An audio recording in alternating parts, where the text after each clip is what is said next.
What happens when a child grows up feeling unseen, not abused, not shouted at, not controlled, just ignored? Their emotions weren't attacked. They were simply overlooked.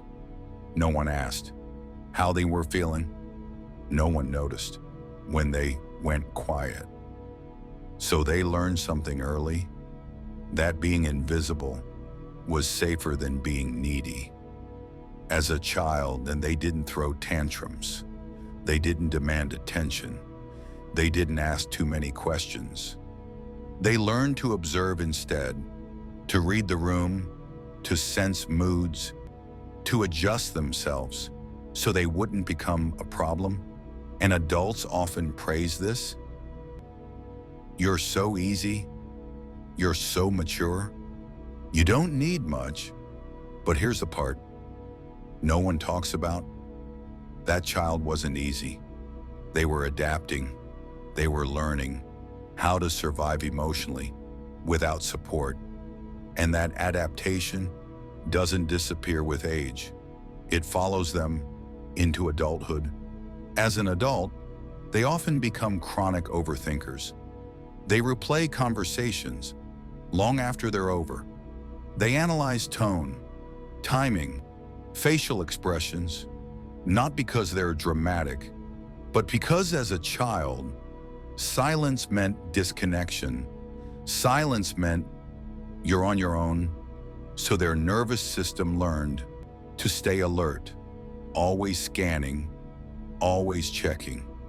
They also struggle with self-worth, not in an obvious way.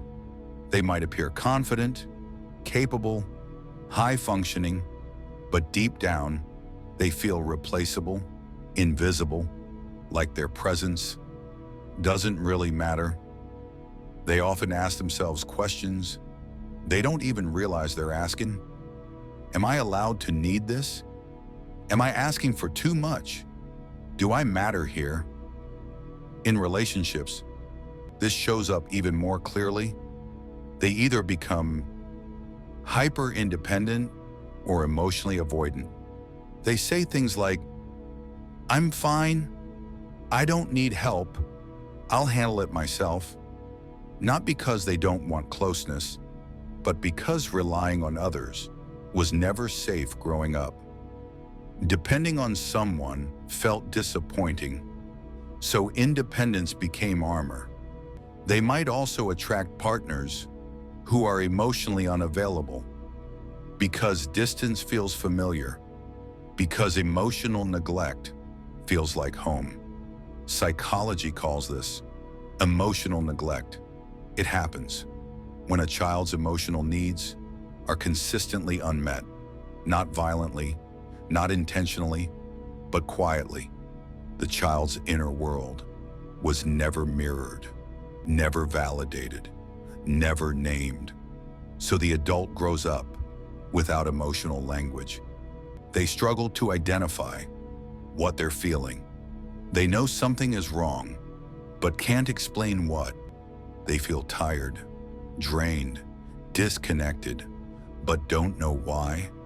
They feel guilty for resting, guilty for needing reassurance, guilty for wanting attention, because deep down, they learned a belief. My needs are inconvenient, so they minimize themselves. They shrink emotionally. They disappear inside relationships without leaving physically, and then they blame themselves. Why am I like this? Why can't I just be normal? Why do relationships feel so exhausting? But here's the truth. No one told you. Nothing was wrong with you. You weren't broken. You weren't weak. You adapted to an environment that didn't know how to see you. And what protected you as a child now limits you as an adult. Healing doesn't begin by becoming stronger. It begins by becoming emotionally safe, by learning that your needs are not a burden, that wanting connection doesn't make you needy, that you don't have to disappear to be loved. If this video made you pause, if you felt seen while listening, please like the video. It helps this reach others who grew up invisible. And comment, I relate if this felt personal. You're not alone. Follow for psychology. We talk about the things no one explained growing up.